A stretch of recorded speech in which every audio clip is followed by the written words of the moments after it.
हम्म हमारी क्या बात चल रही थी? ख्याति, लाभ, पूजादि की चाह से, मतलब प्रसिद्धि, लाभ और आदर सम्मान की इच्छा से जो जो भी क्रियाएं की जाती है, किस कैसी क्रियाएं, जो शरीर को कष्ट देने वाली जो जो भी क्रियाएं हैं। और क्या हुआ? एक तो ख्याति, लाभ और पूजादि की चाह हुई, और उसके मूल में क्या था कि आत्मा और अनात्मा का अज्ञान। ज्ञानहीन मतलब अज्ञान, आत्मा और अनात्मा का अज्ञान, आत्मा और परवस्तुओं के भेद विज्ञान से रहित जो भी शरीर की क्रियाएं हैं वह सब मिथ्या चारित्र है। अब आत्मा और आत्मा अनात्मा के ज्ञान का क्या अर्थ लिया यहां पर?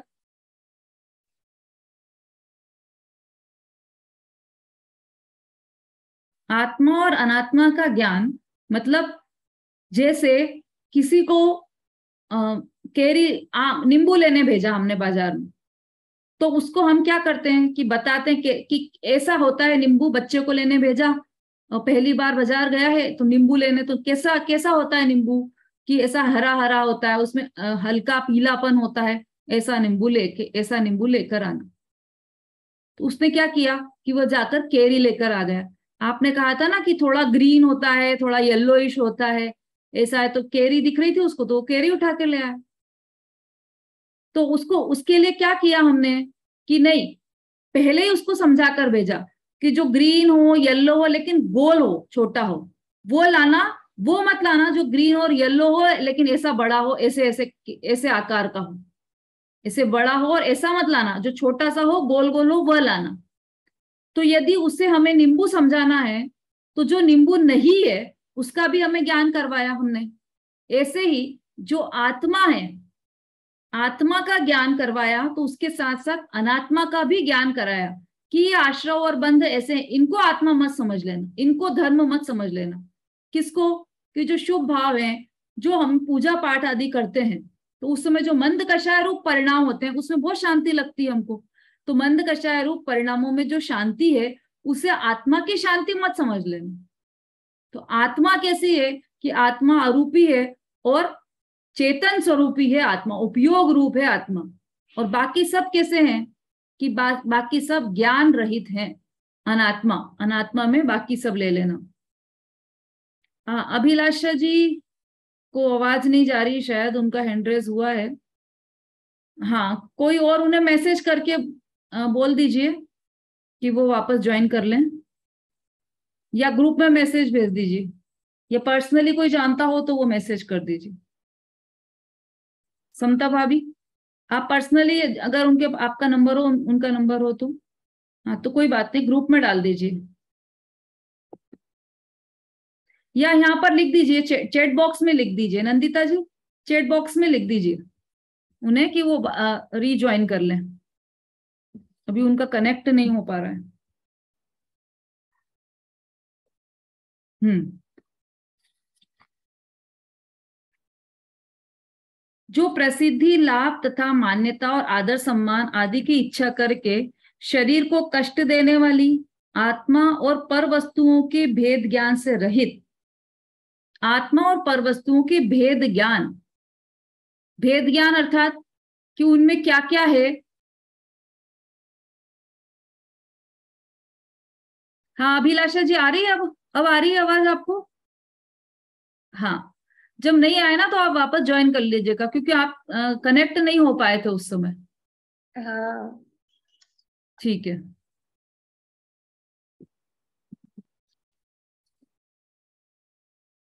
हाँ, आत्मा और परवस्तुओं के भेद ज्ञान से रहित, भेद ज्ञान नहीं है जिसको, फिर वो क्या कर रहा है कि शरीर को क्षीण करने वाली, शरीर को क्रश करने वाली अनेक प्रकार की जो जो क्रियाएं हैं वह सब मिथ्या चारित्र है। जो भी क्रियाएं हैं शरीर को क्षीण करने वाली, इसको यदि हम एक लाइन में इसका अर्थ निकालें तो इसका अर्थ यही होगा कि अग्रहित मिथ्या दर्शन, मिथ्या ज्ञान, मिथ्या चारित्र के साथ की जितनी भी क्रियाएं हैं वह सब ग्रहित मिथ्या चारित्र हैं। क्रियाएं कर रहे हैं हम और अंतर में उन क्रियाओं का ज्ञान नहीं है।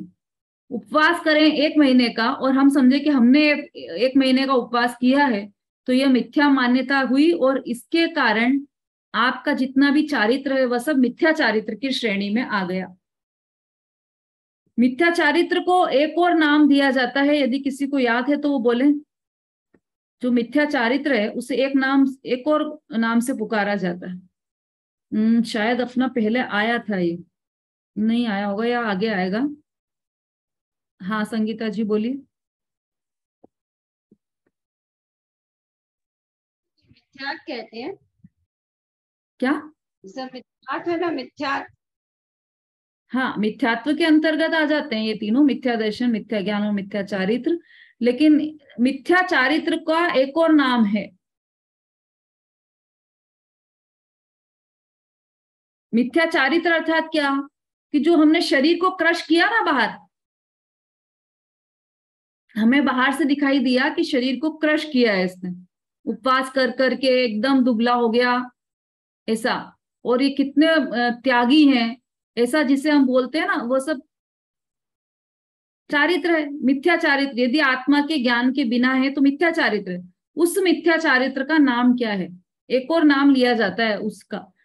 और इसको हिंट दूं मैं, तो ये जो तप किया जाता है बाहर में, यदि वह मिथ्या है तो उसे एक और नाम से पुकारा जाता है। संगीता जी बोलिए। दीदी काय कलेश। हाँ, काय क्लेश तो देखो मुनिराज को भी होता है। काय क्लेश तो अच्छे अर्थों में, काय क्लेश का अर्थ है कषाय और काया दोनों को पतला करना, तो वह तो सम्यक दर्शन पूर्वक ही होता है। एक नाम और है। वंदना जी बोलिए। कहाँ गए भाई? अभी तो हैंड रेस किया था ना। हाँ सीमा जी बोलिए। बाल तप। वेरी गुड, बिल्कुल सही बताया आपने। बाल तप। ये जितना बाहर में जितना भी तप करें ना हम, कितना वर्षों वर्षों के उपवास भी कर लें, ये तो तप दिखाई देता है हमें, ये सब बाल तप की श्रेणी में आता है। यह सम्यक तप की श्रेणी में नहीं आता। क्यों? क्योंकि यह आत्मा और अनात्मा के ज्ञानहीन है। मुख्य जो मूल में है वही कार्य नहीं किया, बाहर में कितना भी कर लें तो उसकी कोई वैल्यू नहीं है। वो पहले भी दिया था ना एक उदाहरण कि बच्चे खेलते हैं तो उनकी कच्ची अंडी बना देते कि तुम फॉल्स फॉल्स, और भी अलग अलग जगह पर अलग अलग भाषा में बोलते होंगे कि ये फॉल्स है बच्चों का, कि हाँ हम खिला रहे हैं इनको, और हम आंखों आंखों में एक्टिंग कर लेते कि हाँ हाँ इसको खिलाएंगे। कोई बच्चा जिद करने लगा कि हमें भी खिलाइए, तो हम क्या करते हैं कि आंखों ही आंखों में बात कर लेते कि हाँ हाँ हाँ तुम भी खेल रहे हो, तुम भी इन हो हमारे गेम में, तुम भी आ सकते हो। और फिर इसका मतलब क्या हुआ कि वो गेम खेल रहा है, वो आउट हो जाएगा तब भी उसको आउट नहीं मानेंगे। हाँ नहीं नहीं नहीं, तुम तो आउट नहीं हुई, तुम तो खेलो साथ। क्यों ऐसा? कि हमने समझ लिया कि वह बाल खेल है, वो बच्चों की जिद है कि हाँ खेल रहे हैं, पर हम उसको खिलाते नहीं है। ऐसा ही तप है, वह बाल तप है, ओरिजिनल तप नहीं है। क्यों नहीं है ओरिजिनल तप? कि वह सच्ची समझ पूर्वक नहीं हुआ। और सच्ची समझ किसे कहते हैं? कि सम्यक दर्शन और सम्यक ज्ञान, यही सच्ची समझ है। इस सच्ची समझ के बिना जितना भी क्रियाएं होंगी, तप होगा, वह सब बाल तप की श्रेणी में आ जाएगा। और बाल तप कहें या मिथ्या चारित्र कहें, एक ही बात है। तो आत्मा और परवस्तुओं के भेद ज्ञान से रहित शरीर को छीन करने वाली अनेक प्रकार की जो क्रियाएं हैं, वे सब मिथ्या चारित्र हैं। चलिए अब हम भावार्थ समझते हैं। इसके पहले किसी को कोई प्रश्न है तो वो पूछ सकते हैं। जिनके पहले से हैंड रेज हैं वो हैंड्स डाउन कर लीजिए, और जिन्हें कोई प्रश्न हो वो पूछ सकते हैं अभी, फिर अपन भावार्थ की ओर बढ़ेंगे।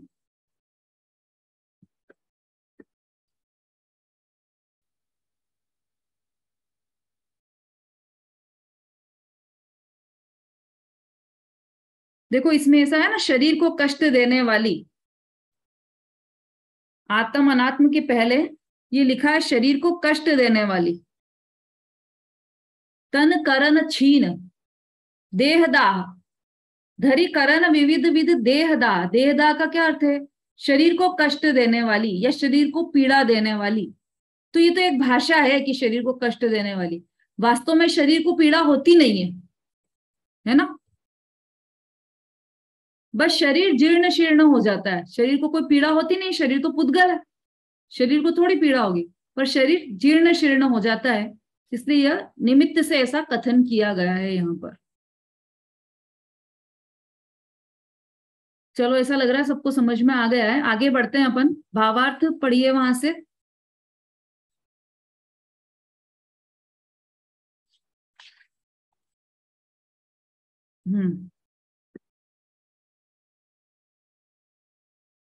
अनीता जी। शरीर और आत्मा का भेद विज्ञान न होने से जो यश, धन, संपत्ति, आदर, सत्कार आदि की इच्छा से मांदी कसाय के वशीभूत होकर शरीर को छीण करने वाली अनेक प्रकार की क्रियाएं करता है, उसे ग्रही मिथ्या चारित्र कहते हैं। हाँ, ठीक है। शरीर और आत्मा का भेद विज्ञान न होने से, देखो शरीर और सारी बात ही वहां से, सही है, ये किताब सही है। हाँ ठीक है। शरीर और आत्मा का भेद विज्ञान न होने से, जो यही पढ़ा है ना इन्होंने अभी पूरा, इसमें जो है भावार्थ। हाँ, आत्मा का भेद विज्ञान न होने से। हाँ, अब मूल बात ही ये है कि शरीर और आत्मा का भेद विज्ञान न होने से, जो पंडित दौलतराम जी की जो छह डाला है उसमें शब्द ये डाला है आत्म अनात्म के ज्ञानहीन। तो इसमें केवल आत्मा और शरीर की बात नहीं है। आत्म अनात्म में आत्मा के अतिरिक्त जितने भी चीजें हैं वो सब आ गई, दूसरे जीव भी आ गए, है ना। अभी हम क्या करें कि स्त्री हो तो पति में ही सर्वस्व मानती है, कि पति ने उपवास कर लिए तो उसको ऐसा लगता है कि मैंने उपवास कर लिए, पति ने धर्म किया तो उसे लगता है कि मैंने धर्म किया, ऐसा। तो उसमें इतना ममत्व है, मैं और मेरे, तो मेरे में ममत्व आ गया, पति से, पुत्र से, ये सब। लेकिन इन सबको भी यहाँ पर अनात्मा कहा गया है, कि मैं जीव अलग और बाकी सब अनात्मा है, उसमें दूसरे जीव भी आ गए। आपने जिनसे मोह बढ़ा रखा है वह जीव भी सब अनात्मा में अंतर्गत आ गए। तो उनके ज्ञान से रहित शरीर और आत्मा का भेद विज्ञान न होने से मूल बात तो यही है। देखो, एक वो युगल जी बाबूजी का वो आता है मुक्तक, देह और आत्मा का पृथक बोध कर लो, बाकी सब ज्ञान पेटी में बंद कर धर दो, यही मोक्ष मार्ग, यही रत्नत्रय, तिरने की एक कला जल्दी से सीख लो, तिरने की एक कला जल्दी से सीख लो। क्या बताया उसमें, देह और आत्मा का पृथक बोध कर लो, बाकी सारा जितना भी ज्ञान है वो सब पेटी में बंद कर धर दो, उसकी कोई आवश्यकता ही नहीं है। किसकी आवश्यकता है कि बस देह अलग और मैं आत्मा अलग, शरीर भिन्न और मैं जीव भिन्न हूं, बस इतना सा ज्ञान काफी है, उसके अतिरिक्त किसी ज्ञान की आवश्यकता नहीं है यहाँ पर। उन सबको तो रख दो पेटी में बंद करके, और उससे क्या होगा, शरीर और आत्मा का भेद विज्ञान हो जाएगा तो उससे क्या होगा कि ये मोक्ष मार्ग ही यह है, तिरने की कला ही यह है, इसके अतिरिक्त और कोई दूसरी कला नहीं है। ऐसा नहीं हो सकता कभी कि शरीर को भी अपना मानूंगा मैं और मोक्ष भी चाहिए मुझे, तो ये दो कार्य कभी भी नहीं हो सकते, है ना। एक उसमें आता है अपने जिनवाड़ी में, किसी शास्त्र में आता है, दो मुख पंथी चले न पंथा,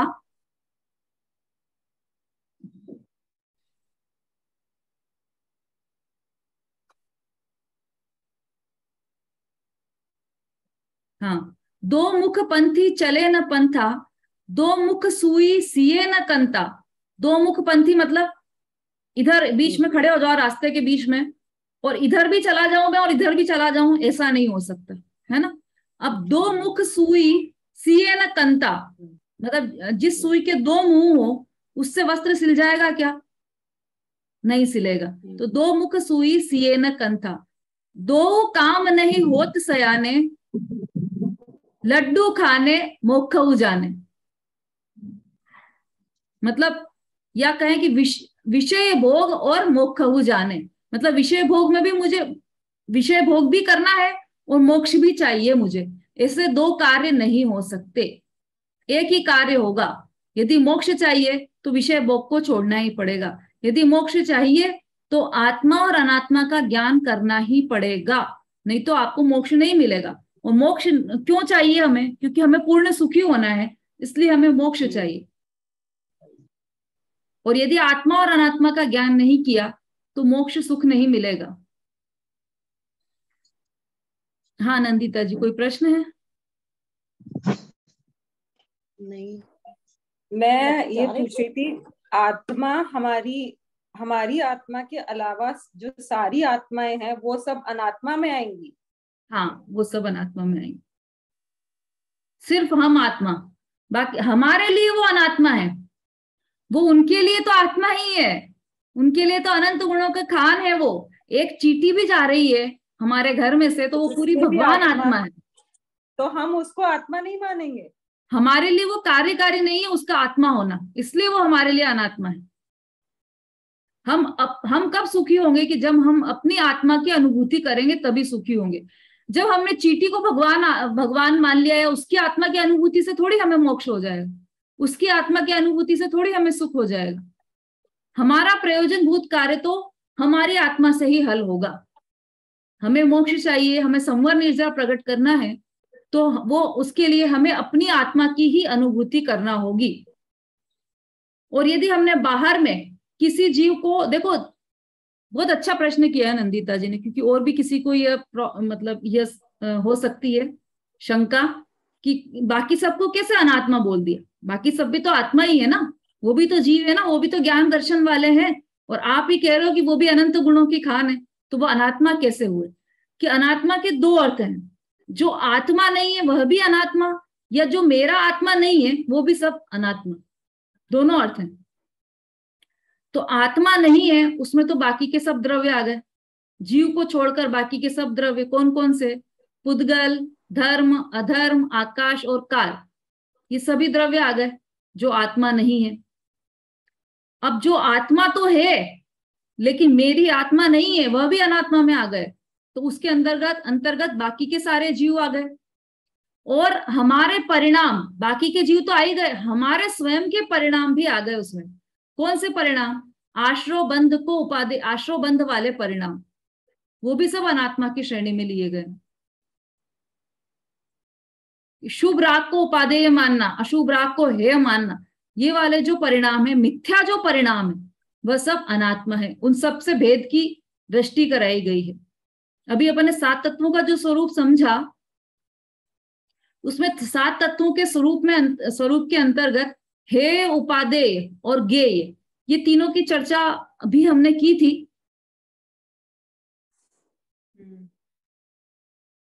या मुझे ध्यान नहीं है की थी या नहीं की थी, पर सबको याद है कौन सा तत्व हेय है, कौन सा ज्ञेय है, कौन सा उपादेय है? नहीं बताया। ये नहीं बताया क्या क्लास में? अच्छा, इसकी चर्चा रह गई होगी। अभी तो समय हो गया है अपना, कल की कक्षा में अपन यही, आप भी याद करके आइए जिसे याद हो, कि कौन सा तत्व ज्ञेय है, कौन सा हेय है और कौन सा उपादेय है, और क्यों, कारण भी उसका खोज कर लाइए। ऐसा क्यों बताया है कि यह तत्व उपादेय है और किस अपेक्षा से उपादेय है, ये सारा आप ढूंढ कर लाइए, और नहीं तो फिर मैं कल तो बताऊंगी ही सही। तो आत्म अनात्म के ज्ञानहीन, आत्मा और अनात्मा के ज्ञान के अतिरिक्त, हाँ अपनी पहले क्या बात चल रही थी इस क्वेश्चन से पहले, वो स्लिप हो गया हमारे दिमाग से, चलिए कोई बात नहीं। हाँ,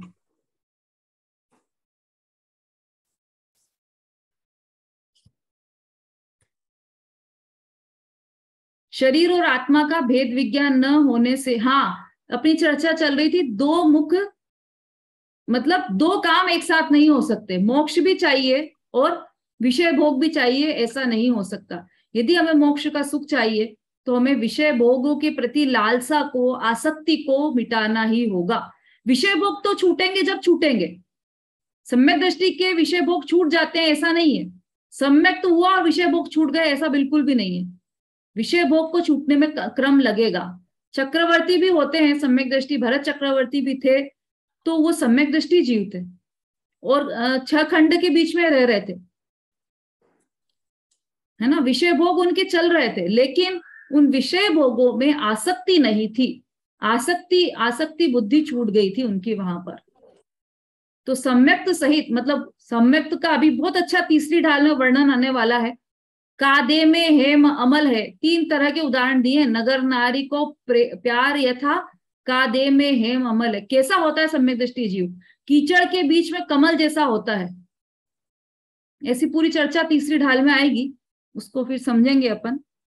हाँ जी, अभी कोई जिनवाणी स्तुति बोलना चाहते हैं तो वो हैंड रेज कीजिए।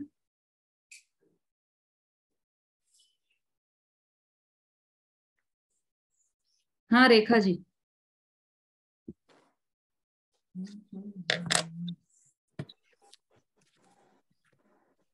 दीदी मैं जिनवाणी स्तुति नहीं बोल रही, मैं ये बोल रही थी आपने हे गे और उपाधि में बताया था ना। अच्छा, हे अर्थात छोड़ने लायक। हाँ हाँ, जो आपने बताई थी, हे अर्थात छोड़ने लायक छोड़ने योग्य, और गे अर्थात जानने लायक जानने योग्य, और उपाधेय अर्थात ग्रहण करने योग्य।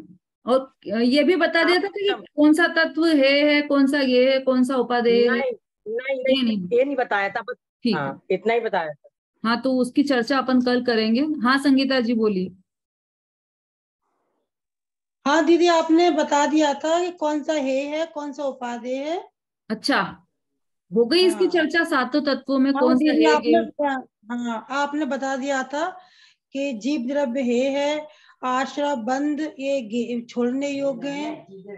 नहीं, वो जीव द्रव्य उपादेय है और ये आश्रय बंध छोड़ने योग्य है, और ये मोक्ष परम उपादेय है। ये बता दिया था आपने दीदी, लिखा हुआ है, एक बार रिवीजन कर लूंगी मैं। ठीक है, कल इसकी चर्चा और थोड़ा सा और समझ लेंगे इसको अपन। जिनवाणी स्तुति के लिए हैंड रेस कीजिए, बाकी सब लोग हैंड्स डाउन कर लीजिए अपने।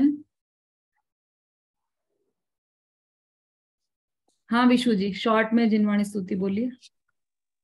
हम लाए हैं विदेही तत्वों के ज्ञान को, जिनवाणी को रखना मेरे बच्चों संभाल के। मक्खन जो परोसा है छाछ को निकाल के, जिनवाणी को रखना मेरे बच्चों संभाल के। देखो ये समय सारे है चिंतामणि जैसा, आचार्य कुंद कुंद ने निज हाथ से लिखा। भगवान ने आत्मा है बताया जहान को, जिनवाणी को रखना मेरे बच्चों संभाल के। हम लाए हैं विदेशी तत्वों के ज्ञान को, जिनवाणी को रखना मेरे बच्चों संभाल के। जिनवाणी को रखना मेरे बच्चों संभाल के। जय जिनेन्द्र। बहुत अच्छा। जावाणी के ज्ञान से सूझे लो कालो, सोवाणी मस्तक नमु सदा देत हूँ ढो। बोलिए जिनवाणी माता की जय। जय जय। जय जिनेन्द्र दीदी, सभी को जय जिनेन्द्र। सभी को जय जिनेन्द्र। जय जिनेन्द्र। सभी को जय जिनेन्द्र। जय जिनेन्द्र। सभी को जय जिनेन्द्र। जय